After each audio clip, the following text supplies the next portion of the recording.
Welcome friends. तो market जो है वो कंफ्यूज करती हुई नजर आ रही है आज फिर से। और आज तो मार्केट ने प्रीवियस सेशन के हाई और लो दोनों को तोड़ दिया। उसके बावजूद मार्केट कहीं गई नहीं है और अभी कहाँ जाने वाली है, कहीं भी जाने की तैयारी में नहीं है।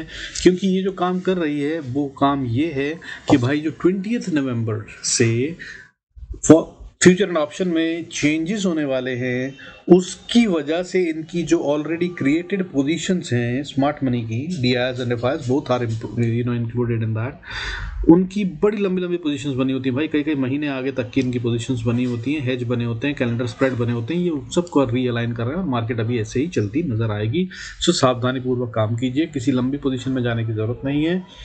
छोटे छोटे ट्रेड लीजिए, प्रॉफिट बनाइए, बाहर निकल जाइए। और अगर मैं कहूँ उसके बाद भी अगर आपको नहीं समझ में आ रहा तो बेहतर होगा 20 नवंबर तक ट्रेड ना करें, और 20 नवंबर के बाद फिर पैसा बढ़ जाएगा और उसके बाद फिर ट्रेड करें तो ज़्यादा क्लियर पिक्चर में आप आसानी से ट्रेड कर पाएंगे। अदरवाइज इस समय हालांकि विक्स जो है वो अभी 14.27 समथिंग पे है, बहुत ज़्यादा नहीं बढ़ा हुआ, बट फिर भी वॉलेटिलिटी बहुत ज़्यादा रहेगी और एक कंफ्यूजिंग रहेगी असल में। ठीक है, टेक्निकल्स और फंडामेंटल्स दोनों इस समय फेल हो सकते हैं, क्योंकि जिसके पास पैसा है वो गेम चला रहा है और वो अपने ढंग से चला रहा है।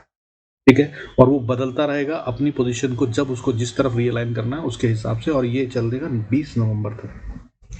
बाकी खैर आज जो हुआ है माल पब्लिक को चिपकाया गया है करीब 300 करोड़ का, उस सब की बात करेंगे और कल क्या कर सकते हैं उसकी भी बात करेंगे, और क्या है इंपॉर्टेंट लेवल्स, बॉर्डर लेवल्स जो फ्यूचर के बताता हूँ वो भी बताऊंगा। उनके ऊपर बाय, उसके नीचे सेल या बुल्स एंड बियर्स की कहानी कहाँ पे क्लियर हो जाती है। सबसे आसान तरीका ट्रेड का वही है अभी फिलहाल। आइए शुरू करते हैं आज का video. Before we do that I request to go through the disclaimer as per SEBI norms. जरूरत हो तो वीडियो को पॉज कर पढ़ें। ओवरऑल देखा जाए तो भाई सेक्टर वाइज आज बढ़ने वाले सेक्टरों में आईटी सेक्टर टॉप गेनर था विद 1.28%, और ये है फंडामेंटल का नतीजा, यही कह सकता हूँ। इसके अलावा क्या कह सकता हूँ, आईटी सेक्टर में ट्रंप के जीतने की वजह से, अमेरिका के इलेक्शंस के रिजल्ट्स की वजह से एक अच्छी चाल आती हुई नजर आ रही है और आज फिर से बढ़ता हुआ नजर आया। 1.28% बढ़कर टॉप गेनर था आज आईटी सेक्टर। इसके बाद बैंक थे next top gaining sector, second top gaining, that is 0.61% बढ़ते नजर आए, और बैंक्स के बढ़ने की वजह से डायरेक्ट इम्पैक्ट फाइनेंशियल सर्विसेज पे पड़ता हुआ नजर आया 0.53%। और कल के लिए कैच ये है कि कल फिर निफ्टी की एक्सपायरी बैंक निफ्टी से खेली जाएगी, सावधान रहिएगा, बहुत खतरनाक भी हो सकती है, नीचे की तरफ हो या ऊपर की तरफ, गेम बड़ा होगा। अब इसके बाद अगर बात करें तो और कौन से सेक्टर थे, तो भाई नेक्स्ट 50 और मिड कैप 50 में भी थोड़ी सी बढ़त आती हुई नजर आई आज। और इसके अलावा अगर हम बात करें तो गिरने वाले सेक्टरों में आज ताकतवर सेक्टर जो थे वो रेड में बंद हुए। टॉप लूजिंग सेक्टर जो था वो आज हेल्थ केयर था, जो कि 1.50% टूटता हुआ नजर आया। Media sector second loser, top loser, ये 1.30% था, और इसके बारे में दोस्तों मैं बहुत बार बता चुका हूं और फिर बोल रहा हूं, इससे दूर रहिएगा। Media sector is going to be deadly sector. 1.30% टूट कर आज सेकंड टॉप लूजर है। लेकिन ये बढ़ता है तब भी तेज बढ़ता है, लेकिन ये जितना गिरता है उतना बढ़ता नहीं है, काफ़ी ज़्यादा कमज़ोरी इसमें दिखाई दे रही है। लंबे समय के अगर आप इन्वेस्टर हैं तो मैं समझता हूँ, मेरी समझ मीडिया सेक्टर से दूर रहना ही समझदारी होगी। इसके बाद टॉप लूजिंग सेक्टर में थर्ड टॉप लूजिंग सेक्टर था निफ्टी स्मॉल कैप 50, 1.20%, और 250 स्मॉल कैप में भी गिरावट थी 1.19% की। हालांकि अगर इन दोनों को अगर आप सेक्टर न माने और इंडाइसिस का पार्ट मान लें तो निफ्टी मेटल था जो नेक्स्ट टॉप लूजिंग सेक्टर था, जो कि 1% टूटता हुआ नजर आया। इसके अलावा कई मजबूत सेक्टरों में, जैसे कि मेटल उनमें से एक है, एफएमसीजी, फार्मा और एनर्जी सेक्टर, इन सब में भी आज कमजोरी थी। लगातार उन जगहों पर सेलिंग हो रही है जहां पर दम होना चाहिए, और ये खेल इसीलिए है क्योंकि ये नवंबर 20 में आने वाले चेंजेस की वजह से रीअलाइनमेंट ऑफ द पोजीशन चाहिए और वो हो रही हैं। आगे चलते हैं। अब इंपॉर्टेंट नंबर्स नोट कर लीजिए, किसके ऊपर बुल्स हैं और किसके ऊपर बियर्स हैं वो देख लीजिए। वो नोट करके अगर आप ट्रेड करेंगे तो आपको डायरेक्शन का तो सबसे पहले क्लियरिटी मिल जाएगा कि आपको बाय करना है या सेल, या कौन से ट्रेड में आप कहाँ पे क्या कर सकते हैं। तो सबसे पहले उससे पहले ये समझ लेते हैं कि भाई आज हुआ क्या। देखिए मार्केट में आज 300 करोड़ के करीब का माल चिपका दिया गया पब्लिक को। क्यों? FIIs ने, फॉरेन इंस्टीट्यूशनल इन्वेस्टर ने 2306 करोड़ की सेलिंग करी है, और ये तो लगातार कर ही रहे थे। लेकिन आपको बता दो पिछले 8 सेशन में सबसे लोएस्ट सेलिंग है आज की सेलिंग 2306 करोड़। फ्राइडे को 3400 करोड़ से ज्यादा की सेलिंग, उससे पहले 4800 करोड़ से ज्यादा की सेलिंग, उससे पहले 4400 crore, and so on so forth. ठीक है, so this is the lowest selling by FIIs in last 8 sessions. अब इसके बावजूद DIIs ने आज बाइंग कम कर दी, क्यों पता नहीं, हालांकि कल के मुकाबले ज़्यादा है, बट फिर भी इन्होंने जितना बेचा गया है 2306 करोड़, उसके अगेंस्ट में 2026 करोड़ की बाइंग हुई है। 300 करोड़ के करीब का माल या 290 करोड़ के करीब का माल पब्लिक को चिपका दिया गया है, और ये साफ साफ संकेत होता है कि मार्केट ऊपर का एक कोई बड़ा मूव तो नहीं लेने वाली है फिलहाल, ठीक है। So that's how it is. और अगर हम बात करें वीकली बेसिस पे, तो पिछले हफ्ते इन्होंने 19,637 करोड़ का माल बेचा है, जिसमें DIIs ने जो बाइंग करी है वो 14,391 करोड़ की करी है। सो वहाँ पर भी लगभग 5,000 करोड़ का माल तो चिपका दिया गया है। सो अभी मार्केट बढ़त के मूड में नहीं है, मैंने पहले ही बोला था। और अगर आप बाइंग करना चाहते हैं तो मैं बोलूँगा, unless you are very confident and clear and sure about a share, don't buy it, hold your buying. पैसा हाथ में रखना ज़्यादा समझदारी होगी इस समय, और अगर अच्छे शेयर हैं तो वो आप पकड़ सकते हैं। अच्छा टाइम बाय का भी हो सकता है, बिकॉज इस समय पे जो शेयर जिस कीमत पे मिल रहा है वो अगर अच्छा शेयर है तो वो शायद दोबारा इस कीमत पे ना मिले, लेकिन उनको पकड़ पाना बहुत मुश्किल है क्योंकि वो बहुत कम है, मैं आपको बता दूं।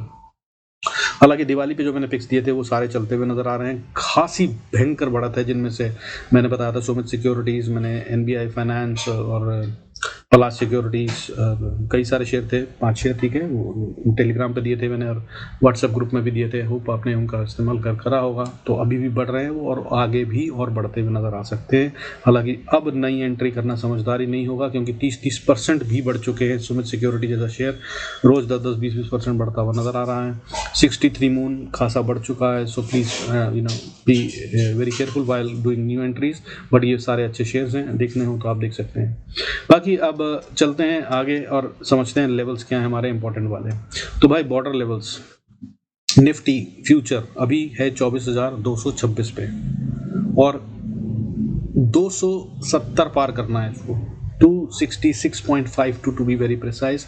अगर ये 266 को पार करके ऊपर जाता है तो ये और बढ़त दिखा सकता है, एल्स ये पॉइंट पार नहीं होगा। 24,226 66 जो है, ये 24,266 ये बॉर्डर है, यहीं से नीचे पलट जाएगी मार्केट। निफ्टी की बात करें, फ्यूचर की, तो बैंक निफ्टी की बात करें तो मेरी समझ से 52,060 पे जो अभी है, ये अगर नीचे जाता है और 52,000 को तोड़ता है, इनफैक्ट 52,030 पॉइंट निकलता है, लेकिन 30 पॉइंट इसमें कुछ नहीं होता, इसलिए फिर बोल रहा हूँ 52,000 साइकोलॉजिकल लेवल है।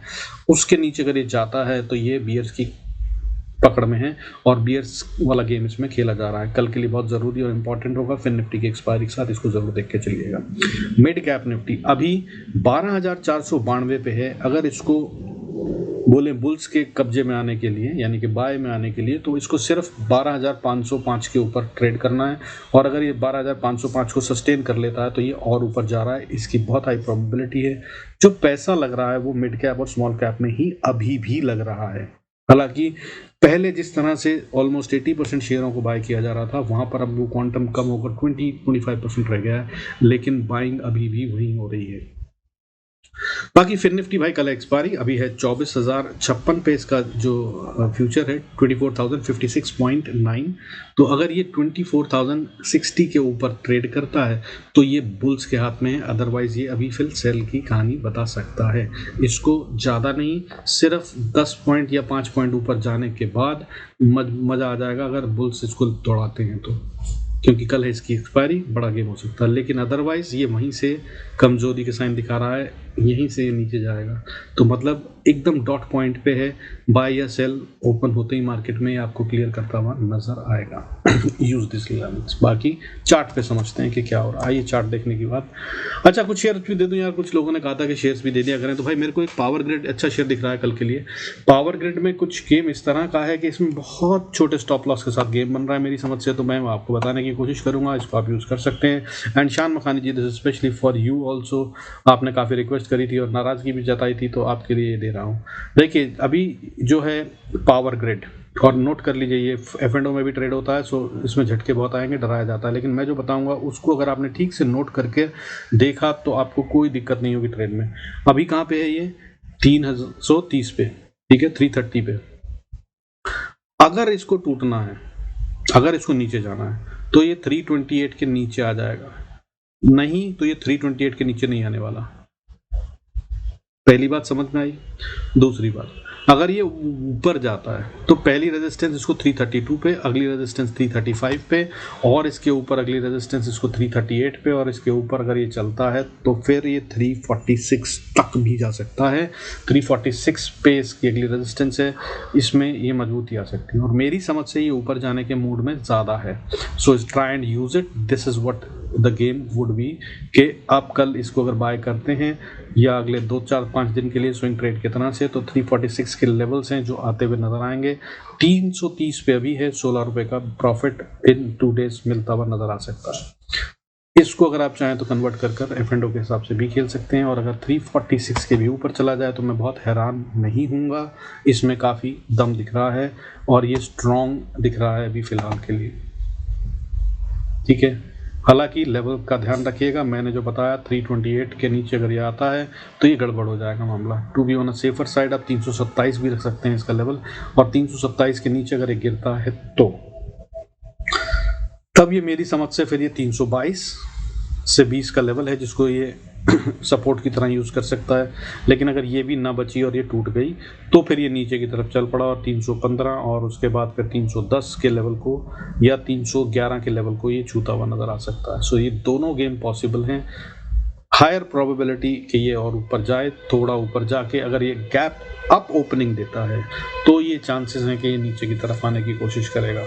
मतलब जो इसमें रूम है बढ़त का, वो मैंने आपको बताया कि 35 तक तो ये जा ही सकता है, लेकिन अगर ये 35 या 33 के आसपास ही खुल जाता है तब यार ये गड़बड़ मामला हो जाएगा, तब इसमें बचिएगा बाय से। अदरवाइज बहुत छोटा स्टॉप लॉस है, 2 रुपये का स्टॉप लॉस नीचे ऊपर में, और 14-15 रुपये का प्रॉफिट बनता है। रिस्क रिवॉर्ड रेशियो बहुत अच्छा, इसलिए मैंने सोचा शेयर कर लूँ। बाकी आइए चलते हैं चार्ट्स पे, इंडेक्सेस के। तो अगर इंडेक्सेस के चार्ट की हम बात करें तो निफ्टी की अगर हम बात करें तो भाई देखिए, निफ्टी जो है अभी 24,141 पे क्लोज हुआ है। अगर रेड में बात करें कि निफ्टी अभी रेड में है या ग्रीन में, तो रेड में बंद हुआ है। सेटलमेंट के हिसाब से ट्रेड जो हुआ था आखिरी का वो ग्रीन में हुआ था, और इसमें अच्छी खासी 100 पॉइंट से ज़्यादा की 120 पॉइंट से ज़्यादा की बढ़त इनफैक्ट आ गई थी। मैं भी इसमें आज ट्रैप हुआ हूँ, कोई शक नहीं है, क्योंकि जनरली हाई ब्रीच होने के बाद, प्रीवियस डे का हाई ब्रीच होने के बाद अच्छा ट्रेड होता है, प्रीवियस डे के लो ब्रीच होने के बाद भी एक अच्छा ट्रेड बनता है, और ये मोस्ट ऑफ द ट्रेडर्स हमेशा लेते हैं। सो मैंने भी लिया था, दोनों तरफ इन्होंने फेल करा और आज लॉस की बात रही है, बट होता है, डेज देयर आर डेज। तो अभी जो करना चाह रहा है वो क्या है वो देखते हैं उसको, ठीक है ना। तो अब निफ्टी में जो चार्ट बन रहा है भाई, वो चार्ट थोड़ा सा वीक ही दिख रहा है अभी, और वो वीकनेस कुछ इस तरह की है कि इसको वीकनेस नहीं मान सकते, बट ये डॉज है और ये कल बताएगा ओपनिंग के साथ कि ये क्या करना चाहता है। लेकिन मैं इसकी रेंज आपको बता सकता हूँ।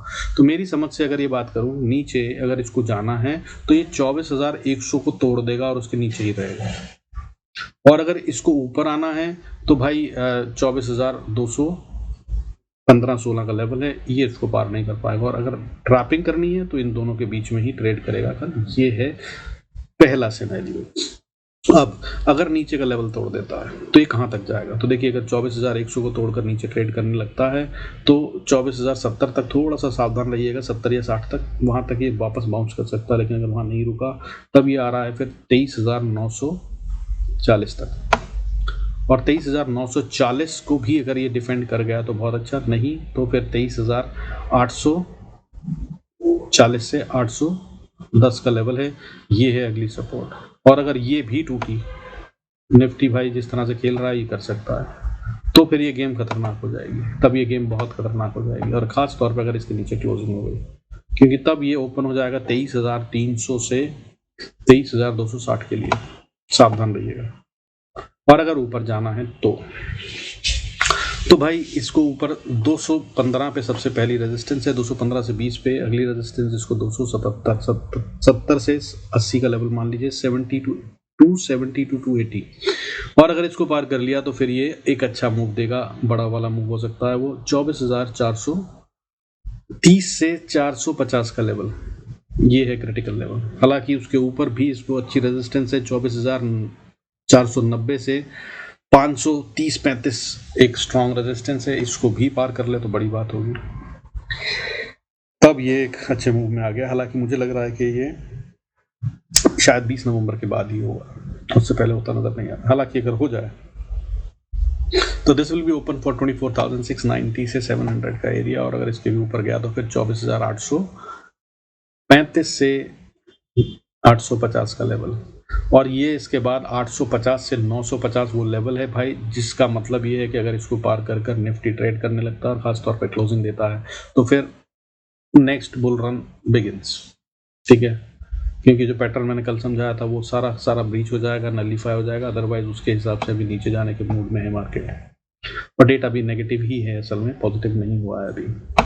अब बैंक निफ्टी की बात कर लेते हैं क्विकली, और उसके बाद फिर फिन निफ्टी जिसका की एक्सपायरी है कल। तो बैंक निफ्टी की भाई ये ऐसी रेंज जिसमें कि मैं बोल रहा हूँ स्कैल्पिंग का ध्यान रखने की जरूरत है, तो वो 52,050 ऊपर में और नीचे में 51,660, 660 से 51,660 और ऊपर 52,050, 60, ये वो रेंज है जिसके बीच में घूम सकता है। इसके बीच में आप स्कैल्पिंग कीजिए, ट्रेड लीजिए, फायदा उठाइए, काम करिए, बस तो बढ़िया है। और अगर इसको ऊपर जाना है तो 52,030, 40 या 50 का लेवल है, इसको ये पार कर कर ही स्टैंड कर लेगा और सस्टेन कर लेगा, और उसके बाद ये ऊपर जाएगा तो फिर ये एक अच्छा मूव देता नजर आएगा। हालांकि उससे पहले करीब 52,180 से 200 का लेवल है जिसको ये ट्रेन धीरे धीरे कर सकता है। उसके बाद ये एक तेज मूव दे सकता है जो कि 52,460 तक ले जा सकता है, और 460 के बाद 580, फिर उसके बाद 52,870, 80, ये है लेवल्स ऊपर के लिए जो आते हुए नजर आ सकते हैं अगर ये चलता है तो। और अगर 870, 80 के भी ऊपर चला जाए तो फिर एक बहुत बड़ी बात होगी, फिर ये एक नया बुल रन शुरू हो सकता है। तब स्टॉप लॉस ट्रेल करते हुए जितना राइड कर सकें देखिएगा। बाकी कल के गेम के बाद नेक्स्ट लेवल्स निकालने की कोशिश करूंगा। फिलहाल मुझे यहीं तक की गेम दिख रही है ऊपर में। नीचे की बात करें तो 51,800 पे क्लोज हुआ है, 870 कह लीजिए वैसे लास्ट ट्रेड जो हुआ है, बट अभी सेटलमेंट जो हो रही है वो 876 पे हुई है। ट्रेड जो हुआ लास्ट 812 पे हुआ।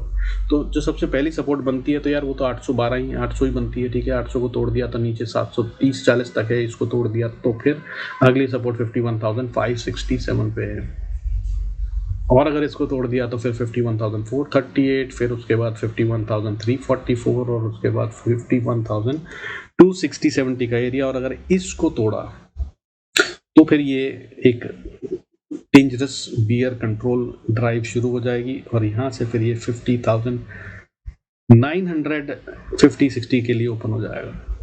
और अगर इसको भी इसने तोड़ दिया तो फिर 50,780, 50,687 और उसके बाद फिर 50,477, ये सारे लेवल्स हैं जो ओपन हो जाएंगे, और ये तेजी से भी आ सकते हैं। बैंक निफ्टी के फॉल्स काफी खतरनाक होते हैं।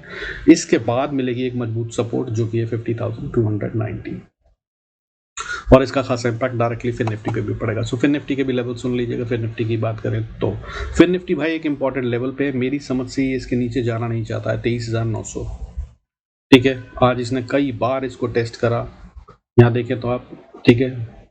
इनफैक्ट आज की बात करें तो ये 2 बजे से लेकर 3:30 बजे तक सिर्फ यही कोशिश कर रहा था कि इस लेवल को ब्रीच कर दिया जाए, लेकिन करने नहीं दिया गया। और इसमें करीब 3-4 बार अटेम्प्ट हुआ, ठीक है। 1, 2, फिर बीच में एक कैंडल ऊपर चली गई, 3, 4, 5 कैंडल बनी है 15 मिनट की। उस 5 में से 4 कैंडल ने अटेम्प्ट मारा है नीचे जाने का, लेकिन जा नहीं पाए। तो कोई है जो बचा रहा है, ये ध्यान रखिएगा। 23,930 ये इंपॉर्टेंट लेवल है। 900 टूट जाए तो फिर इसको सेल कर लीजिएगा, तब ये नीचे जाने की तैयारी में है। और अगर ऐसा होता है तब इसकी अगली सपोर्ट 838 और उसके बाद 23,800 और उसके बाद 23,770 और उसके बाद 23,730, ये हैं लेवल्स जिन पे ये काम करता हुआ नज़र आएगा। और कहीं अगर 700 के नीचे ट्रेड करने लगा तो ये और बड़े तेज़ी से झटके से 200 पॉइंट और छोड़ता नज़र आएगा। 23,516 है अगला लेवल। और अगर इसको ऊपर जाना है तो फिर ये भाई मेरी समझ से 23,900 को ही नहीं तोड़ेगा, और अगर नहीं तोड़ता है तो ये ऊपर जाता है तो फिर इसको 24,000 का लेवल है साइकोलॉजिकल रेजिस्टेंस, 24,000 से 24,030। इसको पार करने में बहुत मुश्किल होगी, इसको पैसे लगेंगे। बट अगर ये हो जाता है तब फिर भाई स्टॉप लॉस राइड कीजिए, ट्रेल कीजिए, क्योंकि इसके आगे जो जोन है ना वो प्रॉफिट बुकिंग जोन है। 24,030 के बाद हालांकि ये 24,070 तक आराम से पहुंच जाएगा। 24,070 से लेकर 24,150 का लेवल, ये वो लेवल है भाई जहां से कहीं से भी फॉल आ सकता है, क्योंकि यहाँ पे प्रॉफिट बुकिंग हो रही है। मैंने पहले निकाला था ये लेवल जब ये लेवल्स नहीं आए थे, और एक्सपेक्टेड था कि यहाँ तक जाएगा, और ये यहाँ पे जाकर जिस तरह का फॉल आया है, ये साफ दिख रहा है कि जो मैंने सोचा था वो ठीक है। तो मैंने सोचा क्या था, वो सोचा ये था कि हाँ ये प्रॉफिट बुकिंग जोन है, और ये गेम तैयार की गई है। मैं आपको ये भी बता दूं, मेरी समझ से कल ये इनके पार अगर चला जाता ना तो ये ज़्यादा खतरनाक होगा। इनके पार मतलब ऊपर में 24,150 और नीचे में 23,774 या 70 का लेवल, ये खतरनाक एरिया है। इसी के बीच में रहेगा ये, इसके चांसेस कम है, और ये बहुत बड़ी गेम हो जाती है अगर देखा जाए तो। बट हाँ भाई, ऐसा ही कुछ कह रहा है चार्ट इसका, टेक्निकल्स, ठीक है। बाकी with this I conclude this video. आज के वीडियो में आपको मैंने चार्ट शेयर भी दे दिया भाई, उसको भी यूज़ कीजिए। अच्छा लगे तो लाइक ज़रूर दबाइएगा, अगर लाइक नहीं बढ़े तो भाई मैं बता रहा हूँ मैं नहीं करूँगा। ये सब बहुत लंबा होता है, बहुत टाइम लगता है, बहुत मेहनत लगती है, और उसके बाद फिर आपका एक लाइक भी नहीं आता तो मुझे अच्छा नहीं लगता। With this I conclude this video. Thanks so much for staying connected. God bless us all. See you next video.